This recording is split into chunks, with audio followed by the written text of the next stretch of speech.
Sabrina walked to the door before turning back and adding, "You'll need to distribute the notices to all residents by the end of the week. As property manager, that's still your job." For now, the unspoken threat hit harder than the letter. "Please," I whispered, "can we talk about this? Maybe a smaller increase." "There's nothing to discuss," she said. Her smile, the same smug, self-satisfied curve she wore whenever she beat me at anything. "Again, it's just business, Claire. Don't take it personally." She left. The door clicked behind her. I stared at the numbers like they were a countdown to a disaster I couldn't stop. $7,100. And they expected me to post those notices myself. A message from Sabrina buzzed onto my phone. "Notices need to go out by Friday. Template attached. Don't forget to include yours." The emoji felt like a slap. My office was filled with years of memories. Thank you cards from tenants. Maintenance logs I kept meticulously. Holiday photos residents had gifted me. A whole community built on trust. And with one vote, I was in tea, even invited to my own family decided to burn it down. But then, echoing through my mind, came Grandma's voice. "The truth always rises, Claire, like cream in coffee. You can stir all you want, but it always comes back to the top." I reached for tissues in my drawer, but instead my fingers brushed a faded ribbon tied to a small key. Grandma's safety deposit box key. I'd meant to look through her final papers months ago. But grief rearranges priorities. Now, though, something told me it was time. I drove to the bank. My hands trembled as the clerk brought the box to a private room. Inside, there wasn't gold or stacks of cash or legal titles. There was only a folded note. "Look closer to home, dear one." What did that mean? I walked back to my apartment in a fog, replaying every memory, every conversation with Grandma, every moment I'd brushed off as sentimental rambling. A soft knock interrupted my spiraling thoughts. It was Ruth Saunders, Grandma's best friend. 72 years old, wrapped in her hand-knitted cardigan and holding a tray with chamomile tea and lemon cookies. Ruth was the gentle soul of the building, the kind of person who could make a thunderstorm feel polite. "You look like you need tea," she said, pushing past me as if she lived there. I didn't argue. "I heard about the rent increases," she said, settling into my armchair. "Mrs. Rodriguez is crying. The Nguyen's are already searching for apartments in Gresham. Everyone is frightened." "I know," I whispered. "Your sister marched in here like she owned the place," Ruth said. "Very professional. Very cold." "That's one word. I have other words," she said, raising an eyebrow. But Edith raised me better. I blinked. "You think something's wrong?" Something is always wrong when greed walks in wearing heels. She sipped her tea, watching me carefully. "Your grandmother wasn't a fool. She planned. She prepared. And she trusted you. She left me a note," I said quietly. "Look closer to home." Ruth's eyes twinkled. "Then you better start looking, dear." "What does that mean, though?" I checked the box. There was nothing else. Edith was clever, Ruth said. She believed in hiding truths in plain sight. She leaned forward. "Where did she spend most of her time before she passed?" "Her apartment," I said slowly. "Then perhaps," Ruth said gently, "that is where you should begin." Her words ignited a spark. I stood so abruptly, my tea sloshed. Ruth smiled knowingly as I rushed out into the hallway, my pulse pounding with a new, wild hope. Grandma's old apartment was still vacant. I'd kept it untouched since she passed, unable to bring myself to rent it out. I unlocked the door, and the familiar scent lavender and peppermint washed over me like a memory. The apartment looked the same.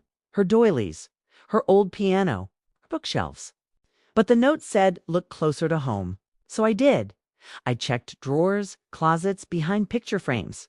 Nothing. Hours passed. Frustration gnawed at me. I collapsed onto her floral couch and closed my eyes. That's when I heard a faint hollow thud beneath my elbow. I sat upright. One of the couch cushions felt different. I unzipped the underside and reached inside. My fingers brushed paper. a thick stack of it. My breath stopped. It was the deed to Maple Glen Apartments, signed, stamped, and in bold letters next to the beneficiary, bequeathed in full to Claire Addison Maddox. My heart slammed against my ribs. My grandmother had left the building to me. All of it. Legally, officially, undisputedly. Sabrina didn't know. My parents didn't know. They had voted to raise rents on a property they didn't even own. I laughed, half relief, half disbelief, half something wild and electric rising inside me. At the bottom of the stack was a second note. They will choose money over you. But you must choose people. This place is yours because you love it. Protect them. Protect yourself. I sat in silence for a long time, holding the deed against my chest. Then something in me hardened into resolve. If they wanted a war, I would give them one.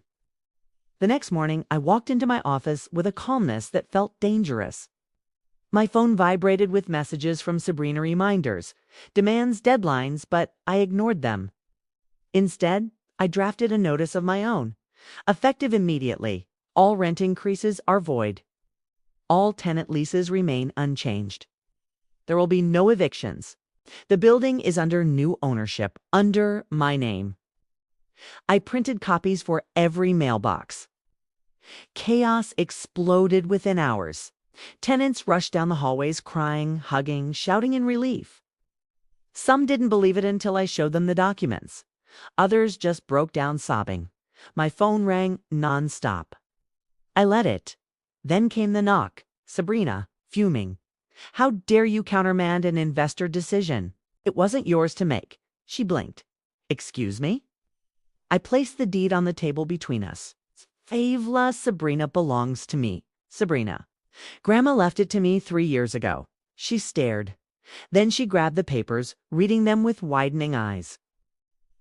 This can't be right, she whispered. It's legally airtight, I said. I checked. She sank into a chair. Honestly, it was the first time I had ever seen her truly shaken. Mom arrived minutes later, Dad soon after.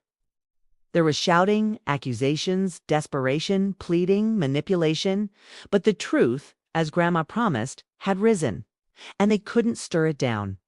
In that moment, I realized something painful but freeing. They never chose me, but Grandma had. And I chose myself. My family eventually stormed out, each wearing a different shade of humiliation. Sabrina paused in the doorway, her face pale. You blindsided us, she said quietly. You blindsided me years ago, I replied. This time I was ready.